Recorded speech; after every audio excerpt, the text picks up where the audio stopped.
Orações não respondidas. Sermão pregado por Charles Haddon Spurgeon na noite de quinta-feira, 20 de setembro de 1866. Ó meu Deus, eu clamo de dia e tu não me ouves, e de noite e não me calo. Salmo capítulo 22, versículo 2. Talvez, sobre este tema, possamos obter algumas orientações específicas que podem ser úteis em casos específicos. Caros amigos, alguns de nós não se preocupam com orações não atendidas com frequência. Pelo contrário, nossa própria experiência é tal que a existência de um Deus que ouve o clamor do seu povo se reduz a uma certeza absoluta e matemática. Não tenho mais dúvida sobre isso, de que sobre a minha própria existência, não porque eu posso vê-la claramente e compreendê-la perfeitamente, ou porque, com uma crueldade, com uma credulidade cega, me submeto à Bíblia como sendo a revelação infalível de Deus, mas porque tive relações reais com Deus, experimentei e comprovei que suas promessas são verdadeiras e descobri que, de acordo com a minha fé, isso me foi feito em 1000 ocasiões. Esta é uma verdade que aqueles que aprenderam a viver no mundo espiritual e a falar com Deus entendem e conhecem tão claramente quanto entendem e sabem que, quando uma criança fala com seu pai, este lhe concede o pedido. Para muitos crentes, tornou-se algo que não se discute ou se discute por meios de disputas.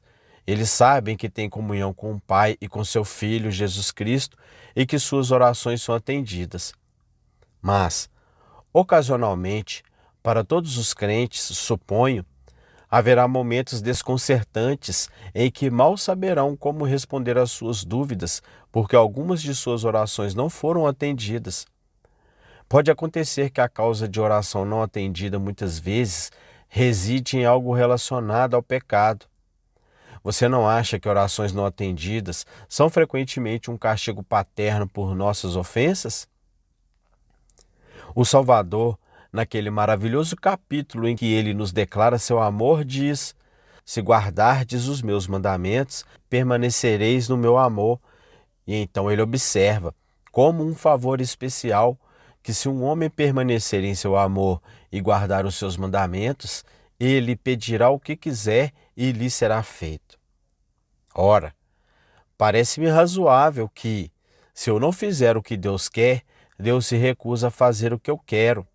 Que, se ele me pede um certo dever e eu o recuso, quando lhe peço um certo privilégio ou favor, não é cruel, mas, por outro lado, muito sábio e bondoso que ele diga: não, meu filho, não. Se você não ouvir a minha terna ordem, é bondoso recusar-lhe o seu desejo até que se arrependa e obedeça.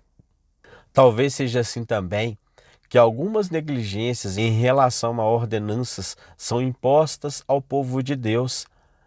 Aquele que conhece a vontade do seu Senhor e não a faz, será castigado com muitos açoites. E um desses açoites certamente pode ser a nossa falha na oração. Pode também ser uma aflição temporal, mas provavelmente esta é uma das principais maneiras pelas quais o Mestre inflige os açoites em seus filhos. Eles são negligentes em relação aos seus mandamentos, e ele diz: então vocês ficarão por mais algum tempo. Ainda não lhes considerei o que buscam, mas quando vocês se sentirem melhor e forem mais escrupulosos e ternos no cumprimento dos meus mandamentos, então seus anseios serão satisfeitos. Pode ocorrer também que essa demora seja uma espécie de revelação para nós sobre onde reside o nosso pecado. O pecado às vezes reside em um cristão do qual não se arrepende, porque ele apenas vagamente percebe que ele está lá. Ouça o que Jó declara: são pequenas as consolações de Deus para você? Há algo secreto em você? Isto é, se você ama o conforto egoísta e o conforto superficial, se você não prevalece com Deus em oração, há algum pecado secreto em você que impede a bênção? Deus, por assim dizer, nos diz: examinai e olhai. A oração não respondida deve ser para todo cristão um mandamento de busca. Ele deve começar a se examinar para ver se não há algo escondido dentro de si que seja contrário à vontade de Deus. Ó, crente, isso não é um trabalho difícil para você, certamente, mas é muito necessário. Examine a si mesmo e respire a oração. Sonda-me, ó Deus, e prova-me, e conhece os meus caminhos, e vê se há em mim algum caminho mau, e guia-me pelo caminho eterno. Acredito que esta seja uma grande razão para a oração não respondida, ou seja, que ela é um castigo pelo pecado cometido ou uma advertência contra o pecado abrigado. Às vezes, pode haver um grande pecado na própria oração. Nossos maiores pecados não estão frequentemente ligados às nossas coisas mais sagradas? Devemos estar atentos às nossas orações. Existe algo como profanar o propiciatório. Lembrem-se de que aconteceu com Nadab e Abiú, que ofereceram fogo estranho perante o Senhor? Cuidado, cristão, cuidado. Você pode pecar contra Deus na sala de oração, assim como no mercado, e pode ofender de joelhos, assim como quando estiver no seu trabalho. Tenha cuidado, pois como você pode esperar que uma oração assim manchada de pecado possa ter sucesso, a menos que você a leve ao sangue para que seja purificada e purificada de toda contaminação antes que ela suba ao trono da graça? E às vezes também temo que nossas orações não sejam atendidas porque aquilo que pedimos, embora pensemos que seja bom para nós, é pedido por um motivo errado. Se, por exemplo, um ministro cristão pede para ganhar almas a fim de ganhar reputação e fama como um evangelista útil e bem-sucedido para seu mestre, provavelmente não será ouvido, pois pede por um motivo indigno. Se procuro ser útil apenas para ser conhecido como um homem ou uma mulher útil, estou, na verdade, buscando minha própria honra. Posso esperar que Deus ministre e mime isso? Devo então tomar cuidado para que, mesmo quando peço algo bom, eu o peça pelas razões mais puras, para a glória de Deus. Oh, que purificação até as nossas orações precisam! Que purificação, que purgação! Podemos nos surpreender por elas não terem sucesso quando tantas vezes erramos, tanto na substância das orações quanto nos motivos pelos quais as oferecemos? Para algumas pessoas, rezar parece apenas uma brincadeira de criança ou um hábito formal. Elas pegam um livro, leem uma forma de intercessão e talvez digam algumas palavras improvisadas e pronto. Mas tudo isso não passa de orações insignificantes e travessas, a menos que Deus as toque e lhes dê vida. Às vezes, então, a falha na oração pode ser causada pelo pecado.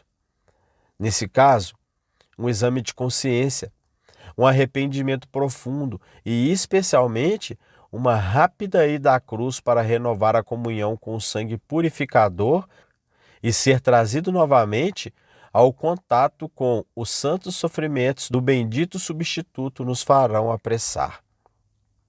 Mas continuamos observando que o fracasso na oração às vezes pode ser resultado da ignorância. Acho que as pessoas costumam fazer orações muito ignorantes, de fato. Tenho certeza de que tenho boas evidências de que algumas o fazem. Quase não passa uma semana sem que eu receba notícias de diferentes pessoas que estão à beira da falência ou profundamente endividadas, de que oram a Deus sobre isso e que foram guiadas por Deus a me escrever para tirá-las de suas dificuldades e pagar suas dívidas. Ora, estou sempre perfeitamente disposto a fazê-lo assim que for expressamente orientado pelo próprio Deus, mas não receberei a orientação de segunda mão. Assim que eu mesmo a receber, e acho justo que eu a receba, assim como eles, estarei totalmente disposto a obedecer à sua orientação, desde que, além disso, os fundos estejam em mãos, o que não acontece com frequência. Mas as pessoas devem ser muito tolas para supor que, porque pedem a Deus que tal e tal dívida seja paga por meios milagrosos, ela certamente será feita. Tenho o direito de pedir qualquer coisa que Deus me prometeu, mas se eu for além do alcance das promessas divinas, também vou além do alcance da expectativa segura e confiante. As promessas são muito amplas, mas quando alguém tem uma fantasia em sua cabeça, não deve supor que Deus esteja presente em sua fantasia. Conheci alguns fanáticos que pensavam que poderiam viver pela fé. Eles iriam pregar o evangelho sem nenhum dom para pregar. Iriam ser missionários em uma região que não tinham mais dom para ser missionários do que cavalos em um arado. Mas eles pensavam que estavam destinados a fazê-lo e, portanto, tentaram viver pela fé. E quando estavam quase morrendo de fome, então clamaram da bondade e abandonaram o trabalho. Se Deus realmente os tivesse inspirado e enviado, ele os teria sustentado e guardado. Mas, se eles o fizeram de forma deliberada e teimosa por conta própria, seriam levados de volta à consciência de sua própria ignorância da vontade divina. Agora, não devemos orar ignorantemente, devemos orar com o entendimento e com o Espírito, para que possamos saber claramente sobre o que estamos orando. Receba a promessa e então faça a oração, e a oração será respondida tão certo quanto Deus é Deus. Mas coloque sua própria fantasia na cabeça e você só terá que tirá-la de lá, pois ela não lhe servirá de nada. E então, muitas vezes, oramos de uma maneira que nossas orações não poderiam ser ouvidas de forma consistente com a dignidade do Altíssimo. Eu amo uma santa familiaridade com Deus e acredito que seja louvável, mas ainda assim, o homem é apenas homem, enquanto Deus é Deus. E por mais familiares que estejamos com Ele em nossos corações, devemos ainda nos lembrar da distância que existe entre o Altíssimo e a mais elevada e mais amada de suas criaturas. E não devemos falar como se estivesse em nosso poder fazer o que queremos e como nos agrada. Não, somos crianças, mas devemos nos lembrar de que as crianças têm um limite quanto à maneira como devem falar com seu pai. Seu amor pode chegar tão perto quanto quiserem, mas sua impertinência não. E devemos nos atentar para não confundir a familiaridade da comunhão com a impudência da presunção. Devemos ter cuidado para distinguir entre os dois, pois aquele que é ensinado por Deus e espera nele de acordo com sua mente, descobrirá, como regra geral, que não ficará muito tempo sem uma resposta à sua oração. Agora, se é a ignorância que impede a resposta às suas orações, você deve se instruir melhor e pesquisar especialmente em textos que tratam do assunto da oração, para que você saiba como usar sua chave privada do céu e abrir os portais sagrados, o portão da misericórdia divina, pois a ignorância frequentemente fará você falhar. Mais uma vez, não acontece frequentemente que pode haver razões para atrasos que residam na nossa própria enfermidade? Às vezes, se uma misericórdia chegasse a um crente imediatamente quando ele pediu, virá cedo demais. Mas Deus a cronometra até que apareça apenas no momento certo e melhor. Quando uma alma piedosa e graciosa se exercitou bastante em sua mente a respeito de uma misericórdia especial, a estudou, ponderou, chegou a uma compreensão adequada dela e organizou seus planos para o seu uso e benefício adequados, então, exatamente no momento em que o celeiro for varrido e toda a madeira retirada, então a colheita da generosidade de Deus chega ao lar e o homem, estando completamente pronto para a bênção chega. Talvez você ainda não esteja pronto para a bênção. Você pediu um alimento sólido, mas ainda é um bebê e, portanto, deve se contentar com leite por mais um pouco. Você pediu as provisões, Você pediu as provações de um homem, os privilégios de um homem e o trabalho de um homem, mas ainda é apenas uma criança crescendo para a idade adulta e, portanto, seu bom pai lhe dará o que você pede, mas ele o dará de tal forma que não seja um fardo para você, mas uma bênção. Se viesse agora, poderia envolver responsabilidade com as quais você não conseguiria lidar, mas, chegando em breve, você estará bem preparado para isso. Há também razões, não duvido, que residem em nosso futuro pelas quais nossas orações não são atendidas. Atrasos na oração podem se tornar uma espécie de escola de treinamento para nós. Veja o exemplo do apóstolo. O espinho na carne era muito doloroso, e embora ele fosse um apóstolo escolhido, ainda assim não obteve resposta. Ele clamou 3 vezes, mas ainda assim o espinho na carne não foi removido. Ainda bem que não foi, pois Paulo precisava aprender a ter ternura para poder escrever aquelas suas amorosas epístolas e, portanto, recebeu uma resposta de outro tipo. Minha graça te basta. Ó cristão, se você pudesse se livrar do problema em que se encontra agora, não seria capaz de consolar os pobres enlutados como ainda fará? Você não seria um homem adulto e forte se não tivesse essas duras provações para desenvolver seu vigor másculo. Os homens não aprendem a ser marinheiros intrépidos, permanecendo em terra firme. Você deve se lançar ao mar em meio à tempestade, para que aprenda a manejar e guiar o barco de sua alma. Você está passando por um treinamento árduo, para que possa ser um valente e inabalável, um bom soldado de Jesus Cristo, pois batalhas ainda estão por vir e inimigos terríveis ainda a enfrentar, pois você tem muitas lutas entre agora e o bendito descanso ativo do céu. Você ainda não conquistou a coroa, mas terá que abrir caminho, centímetro por centímetro, passo a passo, e o Mestre está te tornando um atleta para que, lutando contra teus inimigos, você possa vencer.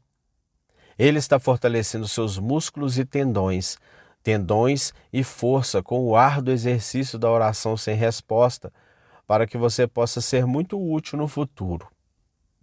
Ainda assim, mais uma vez, talvez a razão pela qual a oração nem sempre é respondida rapidamente seja esta: uma razão que nenhuma língua pode revelar, mas que é inescrutável e reside no propósito soberanos e na sabedoria de Deus. Agora veja, se não consigo entender por que Deus não me ouve, o que devo dizer? É melhor não dizer nada, apenas colocar o dedo nos lábios e esperar. Quem sou eu para questioná-lo sobre o que ele faz? Quem sou eu para acusar meu Criador diante do meu tribunal e lhe dizer: o que estás fazendo? Oleiro Todo-Poderoso, tens o direito de fazer o que quiseres com o teu próprio barro. Aprendemos a nos submeter à vontade, não porque devemos, mas porque amamos essa vontade, sentindo que a tua vontade é o bem supremo das tuas criaturas e a sabedoria mais sublime.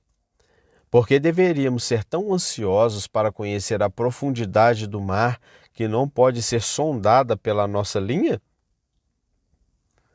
Por que devemos nos esforçar para içar o chumbo com tanta frequência? Deixe essas coisas com Deus e continue com suas orações e sua fé, e tudo estará bem com você.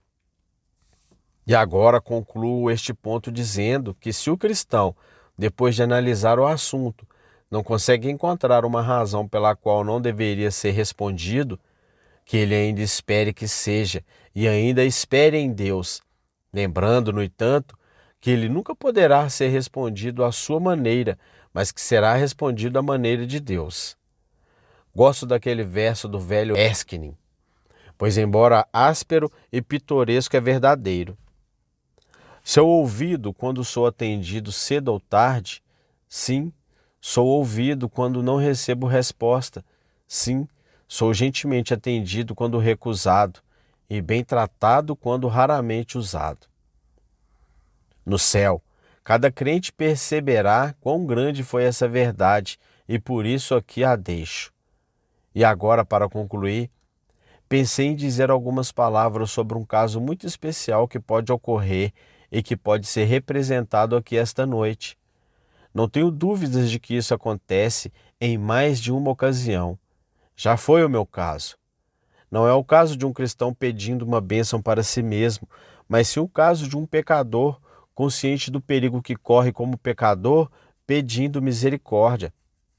Irmãos e irmãs, foi uma situação muito infeliz ter que buscar o Senhor com tanta seriedade quando eu consegui exigir, quando criança, por 4 ou 5 anos, com suspiros, gritos e súplicas, mas não ter nenhuma resposta confortável. Ser como alguém que escolhe o estrangulamento em vez da vida por causa de um sentimento da ira de Deus em minha alma. Desejar a reconciliação, viver em meio à luz do Evangelho e saber ouvir a verdade de Deus pregada todos os sábados, na verdade, todos os dias da semana, de certa forma, e ainda assim não descobrir o caminho para o céu era uma grande aflição. Às vezes, não é um bom conselho dizer a tal pessoa: continue orando. É um bom conselho. Devo me corrigir, mas não é o melhor conselho em tal caso. Alma, se você tem buscado misericórdia e não consegue encontrá-la, continue orando por todos os meios. Nunca relaxe nisso. Mas não é orando que você jamais obterá paz. A tarefa da sua alma é ouvir o mandamento de Cristo. E o seu mandamento está contido no Evangelho, que não é: ide por todo o mundo e dizei a toda criatura que ore. Mas sim, quem crê e for batizado será salvo. Agora, sua tarefa é orar, certamente, mas sua primeira tarefa é crer. Suas orações antes de crer têm pouco peso, orações descrentes. Devo chamá-las de orações? Orações sem fé? São pássaros sem asas, navios sem velas e animais sem pernas. Orações que não têm fé em Cristo são orações sem o sangue nelas. São atos sem o sangue. Mas venha como você está e olhe para Cristo na cruz. Não são as suas orações que podem salvá-lo, são as orações de Cristo, as lágrimas de Cristo, os sofrimentos de Cristo, o sangue de Cristo e a morte de Cristo. Se você confia em suas orações, você voltou aos velhos e miseráveis elementos da lei. Você pode confiar tanto em suas boas obras quanto em suas orações, mas confiar em qualquer uma delas será descansar em um refúgio de mentiras. Sua esperança, pecador, reside na misericórdia totalmente gratuita de Deus, e essa misericórdia só vem para aqueles que descansam somente em Jesus Cristo, esperando pacientemente por Ele. Oh, se você pudesse vir exatamente como está e se colocar à porta da misericórdia com uma palavra como esta em seus lábios, minha esperança não está fixada em nada além do sangue e da justiça de Jesus. Não há necessidade de fazer nada de você para completar a obra. Não, arrisco-me a dizer, nem mesmo de orar. Suas orações e ações ocuparão, cada uma, seu devido lugar. Depois, então, serão essenciais à sua maneira. Mas agora, como pecador, sua tarefa é com o Salvador do pecador. Se você agora é capaz de olhar completamente para fora de si mesmo e ver tudo o que sua carne pode fazer como morto e enterrado para sempre no túmulo de Cristo, é como nada e pior do que nada. E se você puder ver Jesus, o poderoso Salvador, distribuindo os dons que recebeu para os homens, distribuindo-os até mesmo aos rebeldes, se você pode confiar nele, você está salvo. O que você diz, pecador? Você é capaz de fazer isso agora? Você pode se prostrar diante da sua cruz? Oh, o dia feliz em que aprendi que não deveria mais olhar para mim mesmo, mas descobri que o Evangelho era: olhai para mim e sede salvos, todos os confins da terra. Muitos de vocês já olharam, irmãos e irmãs. Olhe novamente para aquela cabeça sagrada, outrora ferida e repleta de dor e sofrimento, mas que agora está coroada de glória. Olhe e renove seu voto de dedicação, e ele o elevará acima dos anjos e somente abaixo do próprio Deus. E quanto a vocês que nunca olharam antes, eu oro ao Mestre para abrir os seus olhos cegos e fazer a balança baixar, para que vocês possam olhar agora, e enquanto olham, possam ver tudo o que precisam guardado para vocês em Jesus. Tudo que um pecador precisa pode ser ricamente suprido por ele. E então o pecador pode seguir seu caminho, regozijando-se e cantando: Cristo é tudo, e feliz sou eu por tê-lo buscado e encontrado. O Senhor abençoe a todos por amor ao seu nome. Amém.